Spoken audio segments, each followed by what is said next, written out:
NUP and everywhere. People power. Our power.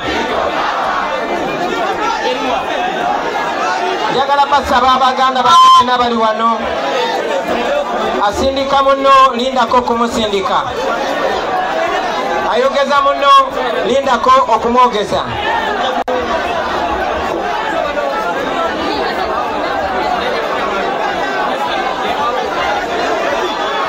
Ninze baganda bange olaba omuntu ayogera ngoli naye omanyi wetagala owulire message gye ngenda bawa.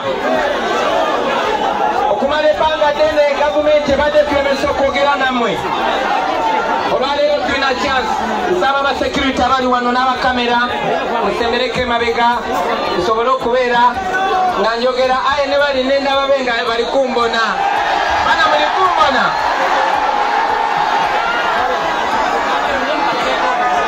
Abeeruye muli kumbona. Ab'enuma muli kumpulira.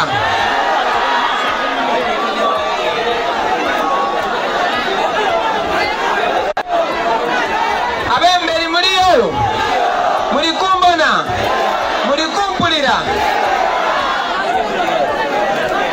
Kamba sabe mwena musirikireko mbawo obubaka bwendese. Ayo olwaleero twabedde obubaka obukolowo. Olunaku lwaleero basebo ne banyabo twagala okutongoza manifesto yaffe.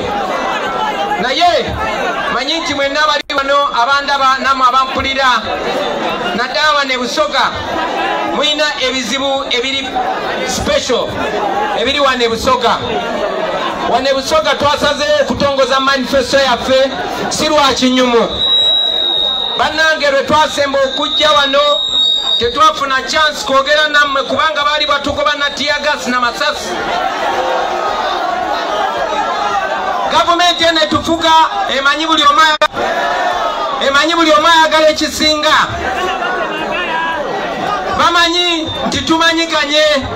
Bamanyi nti ku mulundi guno Bobi Wine wa ghetto nga mmwe. Bamanyi nti Bobi Wine mwana wammwe naddala mu ab'e Busoga mwangulika n'eriina lya Ngobi. Baidi bukalamu nti obuwagizi e Busoga tulina Kamaala. Naye tebaagala twogere nammwe kuba tebaagala tuconnectinge mu bwongo. So olunaku lwaleero tufunye omukisa ogw'enjawulo basebo ne bannyabo. Era njagala obbasaba oba oli muvubuka oba oli mukyala oba oli mwami oba okubiddwa oba oli stede nsaba mumpulirize olunaku lwaleero. Jjajja nsanyuse nnyo okulabako. Njagala okwebaza muganda waffe Palaso ayogedde ebigambo ebikulu ennyo. Okumala ebbanga ddene bakiteekawo nti omuntu alina okwogerera abantu alina kusiba mataayi nga gano. Alina kubeera nga yasazeeko enviiri. Kyova olaba nasalako enviiri zange nesiba ne taayi musobole okumpuliriza. Naye tekinfula wanjawulo nkyali original Bobi Wine. Sanyuse nnyo okubanga ayogedde ku kyokuba nti naddala abavubuka b'omulembe guno mwagala musalewo ebiseera byammwe eby'omu maaso. Temwagala muntu wa myaka 80 kubasalirawo biseera byammwe eby'omu maaso. Naye Abasoga, abaana b'e Busoga, abantu b'e Busoga, abazeeyi b'e Busoga, maama kankugeme ku mubwala. Webale ino maama, webalire irala.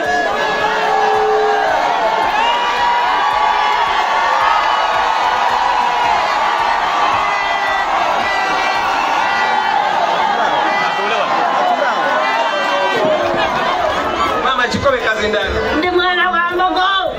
Mama yadira Mbogo. Ndi mzukulu.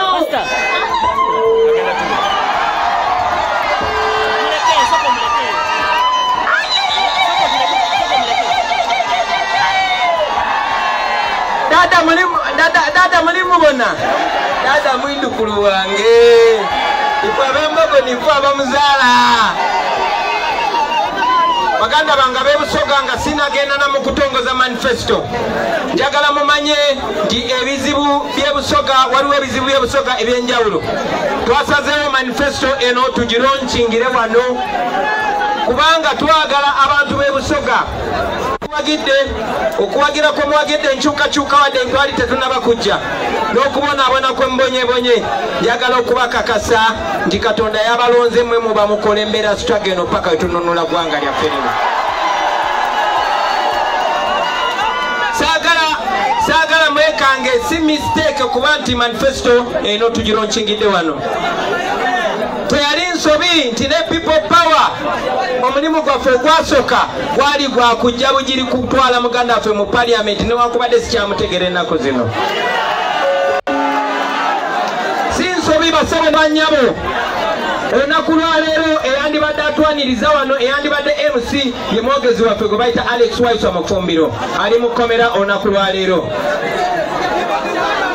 olunaku lwaleero eyandibadde akulembera ba foot soldier okutuleeta ano omusoga bamuyita Bobby Giant ali mu kkomera olunaku lwaleero naye tetuwedde mu maanyi tuli wano mu linnya ly'abaana b'ebusoga n'erinnya lya Alex Waiswa Mufumbiro tuli wano mu linnya ly'abafoot soldier bonna ab'ebusoga nga tutandikira ku Bobby Giant tuli wano mu linnya ly'abaganda baffe bonna be batta nga balwanira enkyukakyuka ne busoga tumanyi nti waliwo ebizibu ebinyigiriza naddala abantu b'ebusoga naddala wano mu Jinja district si kipya basebo ne banyabo nti okufaanana n'ebitundu bya Uganda ebyenjawulo babajjako Major Cash Crop yammwe ey'ebikajjo tukimanyi bulungi nnyo nti factory zabagwira ebikajjo birima naye nga n'okubitunda tokkirizibwa tukimanyi nti buli kyabugagga buli kyabulimi kye babatwalako basooka ne bakibatwalako ne baba nga be baguzi bokka ate ne bakisala ebbeeyi ebikajjo byali ku mitwalo 25 tani kati biri mitwalo 9 oba 10 tani ebyo ebizibu tubimanyi basebo ne banyabo era omuntu abyogerako bamweta Ngobi baganda bange mwenna nti 50% ettaka ly'ebusoga eririmirwako liri mu bibali oba mu bisenyi naye tumanyi nti babataddeko embeera okubagoba mu bisenyi kitegeeza bagezaako bagoba ku bulimi tumanyi bulungi baganda bange naddala mu ab'ebusoga okufaananako n'ebitundu bya Uganda ebyenjawulo nti abavubi n'abo abawangalira baagi batwalako babagoba ku nnyanja abaana babadima mu mazzi abaana babatta abaana babasiba amatoka bwe bagokya lwe nasembayo okujja wano ebusoga mwampa enkasi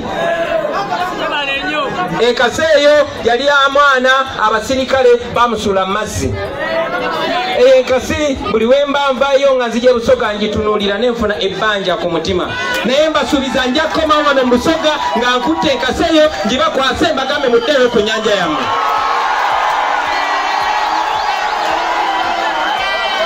manyi bulungi nnyo kyokufaananako ng'ebitundu bya Uganda ebyenjawulo wano mu busoga nawo waliwo ebyobugagga eby'omu ttaka waliwo gold mungi nnyo naddala enamayingo naye nga bwe mumanyi nti gold w'omu ggwanga lyonna famire emu yeyamweddiza ebirombe kuva Kasanda paka Busiya kuva namayingo paka yonna gy'oba ogenze gold bw'ataba wa Museveni wa mutabani we wa mukazi we oba wa muganda we ebyo bigenda kuggwaawo mu myezi 3 nga tumaze omujja mu buyinza manyi nti waliwo n'ebitundu ebirimu obugagga ate obusingawo ebyuma eby'omu ttaka eby'omuwendo naddala ebugweri tuli aware tumanyi nti bazuula ne uranium ebuyende naye mmwe ng'abasoga temukkirizibwa na kumanya bugagga buli mu ttaka lyammwe ekyo kigenda kukoma mu myezi 3 nga tumaze okujjako Museveni baganda bange mwenna manyi nti mwe naddala abato mukuze nga bababuulira past glory oba busoga okubeera ey'amaanyi naddala Jinja ewava amasanyalaze Jinja ewali source of river Nile Jinja eyali industrial town nga kati baginyumya bunyumya. It is not too late to bring back the glory of Jinja, the glory of Busoga, the glory of Eastern Uganda. Kati ekisembayo kyange ng'omuntu kyange nga ki Namwe mwina ekyammwe ng'abantu. Mwe muyinza okuba muyina maama wammwe nga yabaluma naye nze senga wange yakola ki? Mwe maama wammwe yabaluma nze senga wange yakola ki? Njagala okubategeeza nti gavumenti eno egenze elonda mu buli region ey'amaanyi erimu abantu abangi erimu abantu abato egenze efuna abantu baabwe ng'ebakkakanya. Eno message nagiwa we nasemba okujja wano era nziramu giwa kuba esenga wange ate manyi nti namwe maama wammwe twagala omununula tumunulene n'omukono gye. Njagala okusinzira wano sijja kwogera bingi naye njagala mwenna abayita Right Honorable Kadaga maama omugambe nze nkyamwagala ate nnyo. Ate mugambe oyo mukadde tamwagala era amutya. Yebyo si lwaki sibikomyawo. Kakati baganda bange njagala tuwuliziganye.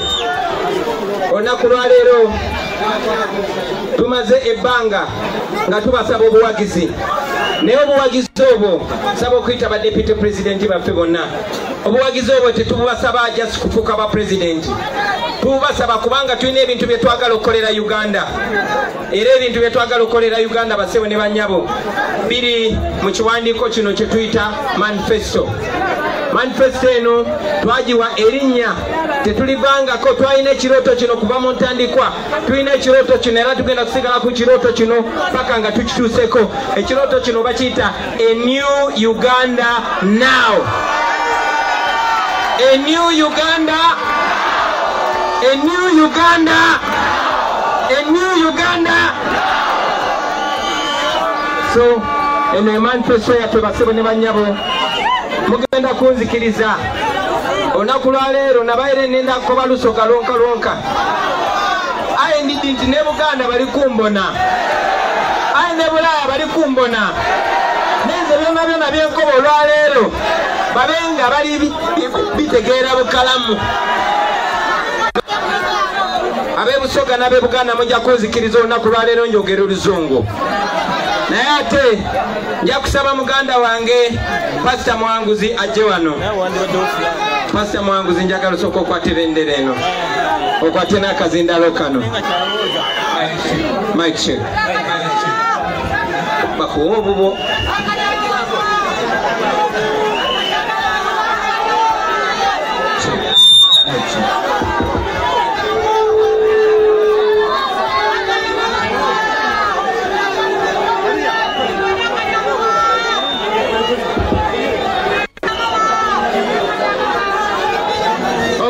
Baganda bange bampulireyo kubanga tongoza manifesto eno wadde tusinzidde wano Busoga ne bannayuganda okwetoola Uganda yonna bali mutuwuliriza,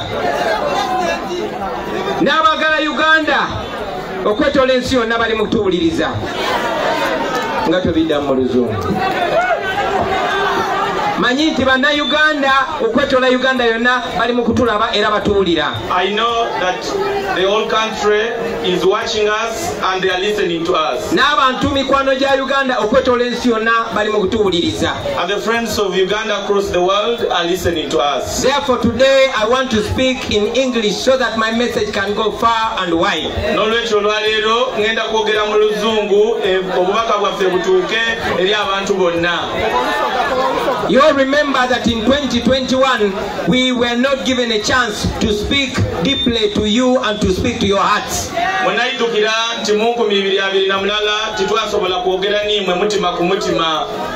We were always harassed and chased around with bullets and tear gas. Batubingaganyanga n'amasasi n'ebyasi n'endigo. And they were hiding that in the name of COVID. Era beekwekanga mu bulwaire bwa COVID oba corona. Now there is no COVID. Aye buti wazira COVID. So we are going to talk to you. Era tujja kwogera nimwe. Until the regime finds another reason to stop us, we will talk to you. Paka ababa tutulugunyanga bafunye ensonga y'okutwemereza ife tudasigalanga twogera nimwe. Therefore, ladies and gentlemen, I want you to listen to me very carefully. kale basebo ni banyabo nenda mumpulirize bukalamu. If you have a phone, please press record and record this message. Obo olina isimu lineriterera osobola n'okumulikodinga obubaka buno otwale obwizayo wakaba buwulirize. If you are in any part of Uganda in a township and you have a crowd around you, please put this message on loudspeaker. Imwe abali tubona mu butawuni obw'endawulo mwena musobola okutega abazira amasimu ga kuteereza batubonera batuwulirize. Those of you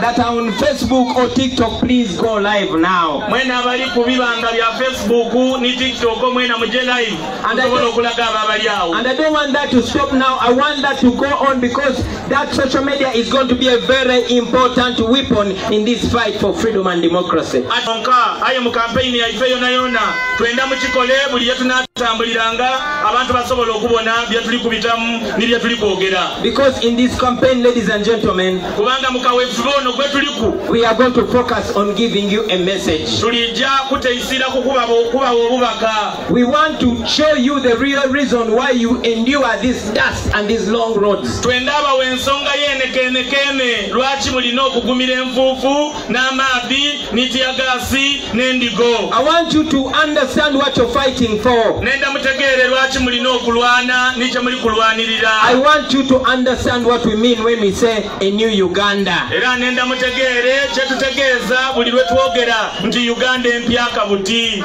In my message, in all this campaign, I want to focus on painting a clear picture to you, a picture of that Uganda that we all want to go to. era mu bubaka bwange nga ndi mu kaweefube ono ndagezaako ino okubasiikira ekifaananyi kya Uganda bw'egyofaananya ey'empyaka gye tuli kubasuubiza. I've already requested all of you to be ambassadors of this campaign, namalayira okubasaba mwena mwena mube babaka baife to take over this campaign, era mutwale kaweefube ono to own this campaign, era mutwale kaweefube ono nga laimwe to be an agent of this campaign, era mube babaka ba kaweefube ono and to stand in our shoes wherever we are not. era mwemerere mu ngaito daife n'esapato daife wetuzira. My brothers and sisters, basebo ni banyabo baganda bange ni bannaze we are lucky because we have a good country, muli bulungi zeena ndi bulungi olw'okuba tulina eiwanga eikalamu, a rich country, eiwanga erina obukombe, a country that we say can come from the deep pit that they have thrown it in. eiwanga lyetwekakasa nti lisobola ova mu kiina yeriri lyayira awo wetusobola okulyeyagaliramu. Our country is in problems, ensi yaife eri mu bizibu, but the problems in which Uganda finds itself now are almost impossible to solve. ebizibu bye tweyagaanamu bifaanana oti tibisoboka nakutoolawo. But I can tell you we can fix those problems if we start afresh. aye nenda abakakasa nti ebizibu ebyo bisoboka era tubiwanga singa tutandika buyaka. I know many phones and there's a button called reset button. mulina amasimu era mulimu akapensa kosobola okuniga nga kagoba nti tandika buyaka. So dear fellow Ugandans, bannayuganda banange especially the young Ugandans, n'okusingira irala ba musaayi muto, we find ourselves in a situation where we have to press the reset button and start afresh. tweyagaanana mu masanganziro oba mu magaanana we tulina okunigira akapensa ak'okutandika obuyaka. So I'm here to tell you today that the NUP government plans to press a reset button and we are going to reset Uganda. ndi wano okubagobera nti akapensa ak'okutandika obuyaka nupu ni people power n'abakalina. We are going to tear down, to break down the old system, and start a new system. tulijamenamena kisisitimu ekikaire tuzimbe sisitimu empyaka ekolera abantu bonna bonna. A system that makes sense. era sisitimu esobola ekola amakulu. A system that will give you a country that gives you hope. era sisitimu erijja okuwa ensi gye weeyagaliramu era eyo gy'oloota. I'm talking about a new Uganda, a country that the world is going to respect. ndikwogera ku Uganda ensi yona yona gye naatandika okuyisaamu ekitiibwa. A country that even our brothers and sisters in the diaspora will be moving around and tell their friends that I come from Uganda, and they will not be shy. ndikwogera ku Uganda Uganda ni baganda baife ni bani naife abali mu nsi edenda gye bajja okweyagaliramu era nga basobola n'okunumiza bannaibwe be bali eyo nti tuvuira Uganda era nga bairegaibwe agazira miwuno. We know that there's a problem everywhere. Tuyidinga ebizibu biri buli bantu. You talk about the roads, you talk about the security, you talk about the justice system. Everywhere there's a mess. Buli bantu waliwo obuchafu. But my brothers and sisters, it is possible to start afresh. Baganda bange ni bani naze tusobola okutandika obuyaka. And this is exactly how we're going to start afresh. Era tutibwe tulijja otandika obuyaka. I know many of you love football. Ndidi mwena mwena abasinga gano muwagira omupiira. And we all know that in football there's what they call the first 11. Ndidi nti mukidi nti mu mupiira mubamu abazanyi 11 abasooka. So I want to tell you, my brothers and sisters, that we have identified 11 key policy areas.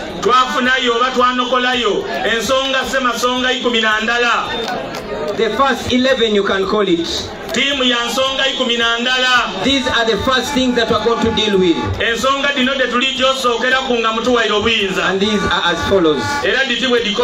Number 1, we are going to restore our freedom. We are going to restore constitutionalism. We are going to restore the rule of law. And we are going to restore the respect for human rights. In a new Uganda where I will be president, you will not see anybody, no matter what the rank is in the army, torturing anybody in the basement. You will not go to see that.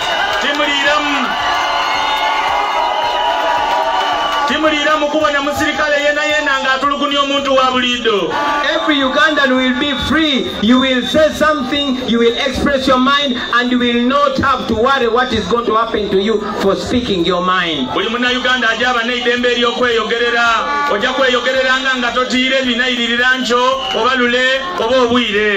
shall have a stable and durable constitution, and we shall have constitutionalism.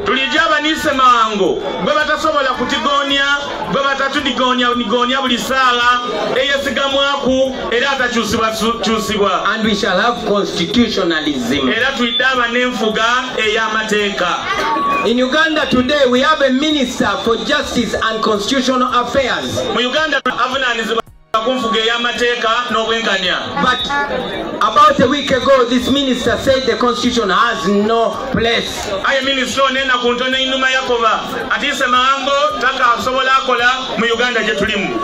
He said that it is not the election that is going to determine who governs Uganda. If I was president, that minister would either have resigned or would be in prison right now.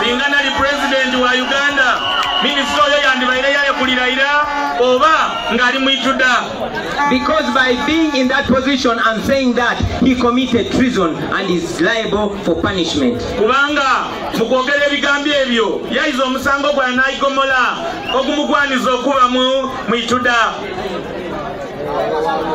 We are going to have freedom. And that freedom is coming soon. We shall run a transparent and accountable citizen-centered government.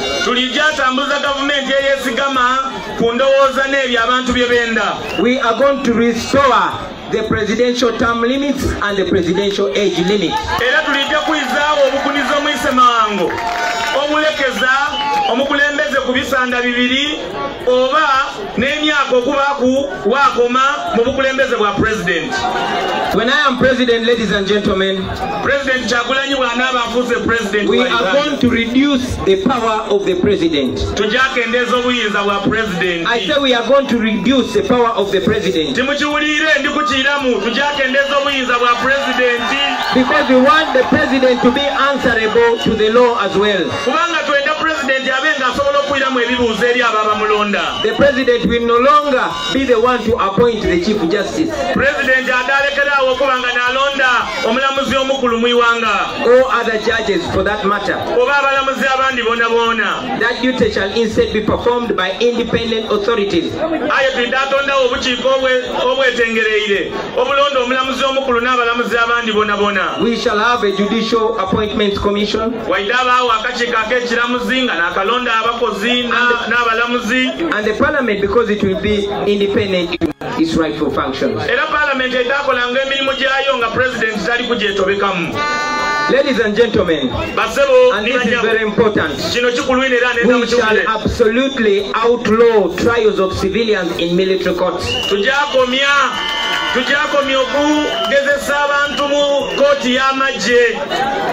And we are going to transfer all the pending cases in the military court to civilian courts.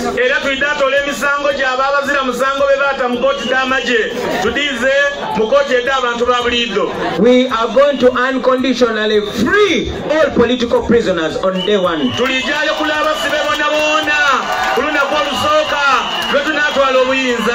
It does not matter their political persuasion. We shall free all political prisoners. We shall also strictly enforce individual accountability for torture and other human rights violations. We shall also be publishing annual transparency reports showing how the government has used public resources, and those are going to be accessible to all citizens.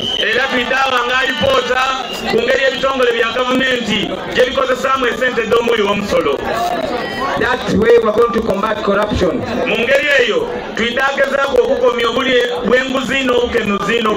Because full spending is where most of our money goes. Now talking about wastage. The wastage.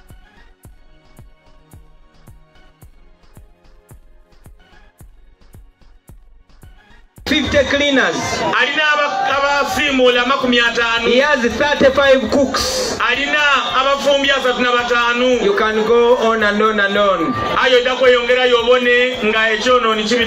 No wonder the man uses more than 2 billion shillings of your money every day.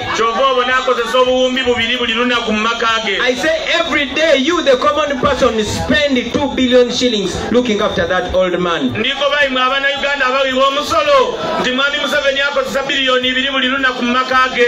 That money, after we remove Museveni, is going to be working in your hospitals.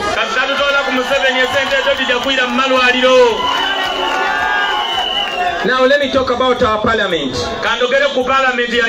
I know right here we have so many comrades that are intending to be MPs. Because this regime has made being a member of parliament the most profitable business. I have some bad news for you, including you, Pastor. That parliament is too big. We have 529 elected MPs. You see, Uganda is one of the poorest countries in the world. But our MPs are one of the highest paid MPs in the world.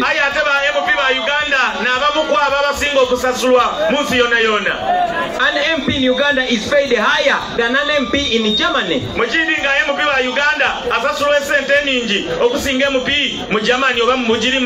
Besides other allowances, our MP gets 35 million every month.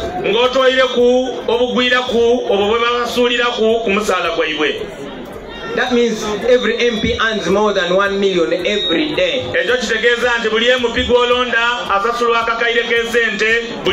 And yet some MPs spend more than a month without stepping in parliament.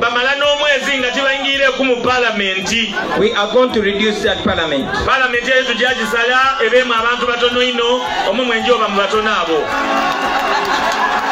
I said we are going to reduce this parliament. parliament tube batono inno.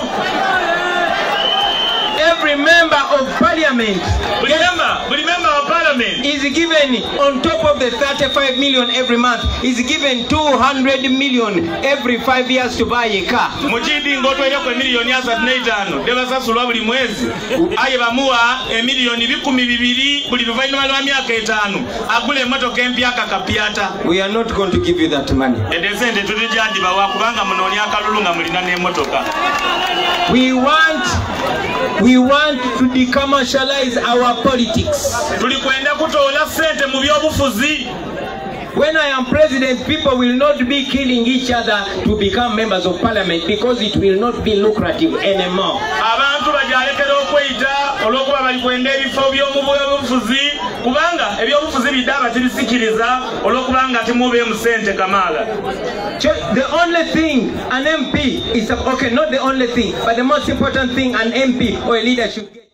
Ngazo bufumbo olina omwami naye ng'akutawanya olina omukyala ng'akutawanya bajja ne bakwagalako ne bagenda gwe ayina ebizibu mu byenfuna nga sente zikuyita mu ngalo wooteeka sente zifa bufi boowola tebazza gwe aloota ng'ogwa mu nnyanja gwe alumizibwa omutwe nga guganja okuwona naawe aloota ng'ebintu bikozesa ensonga z'obufumbo nina ekifo ku mugga awali amayinja wennyambululirako ebisiraani ekikwa ekifiiriza omudibo obutaganja obutaweebwa nzijanjaba abantu ab'enzikiriza zonna nsiŋŋaanibwa njeru ku lw'ejjinja gwanjagala kuba ku nnamba yange eyo naawe aliye wale nnyo yita ku WhatsApp.